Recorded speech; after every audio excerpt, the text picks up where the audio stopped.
Jeste li ikad pomiješali vazelin i kamilicu? U ovom kratkom videu otkrivamo zašto biste to trebali isprobati uz još jedan dodatak. Rezultat je iznenađujuće koristan i vrijedan pažnje, zato ostanite s nama do kraja videa. Prvi sastojak je kamilica koju ćemo usitniti u mlincu, a kasnije ćete vidjeti zašto. Ako možda imate, dodajte i malo čaja od nevena. Prijatelji, napišite nam odakle nas gledate. Ja sam iz Hrvatske i volim upoznavati ljude iz cijeloga svijeta.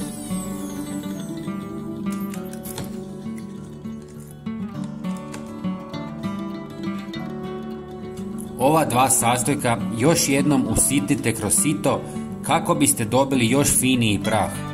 Ostatak nemojte baciti nego iskoristite za čaj.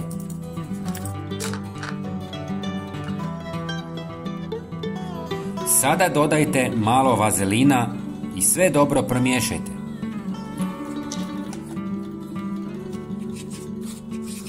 Zatim dodajte zadnji sastojak, a to je kvalitetno maslinovo ulje ili kokosovo ulje. Sve dobro miješajte par minuta. Ovi sastojci čine savršenu kombinaciju za njegu kože, umirivanje iritacija, zaštitu od vanjskih utjecaja i smanjenje bora. Kamilica djeluje protuupalno i umirujuće, smanjujući crvenilo i iritacije, dok neven ubrzava regeneraciju kože, liječi manje ogrebotine i pomaže kod suhoće. Vazelin stvara zaštitnu barijeru koja sprečava gubitak vlage, dok maslinovo ulje dubinski hrani kožu, ostavljajući je mekom i elastičnom.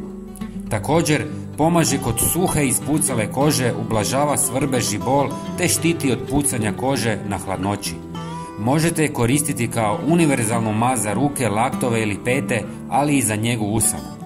Preporučujemo da prvo isprobate malu količinu kako biste izbjegli alergije ili neočekivane reakcije. Nakon nanošenja ostavite 15 minuta, a zatim isperite vodom ili obrišite ako vam smeta. Prijatelji, podijelite video sa svojim poznanicima i pretplatite se na naš kanal.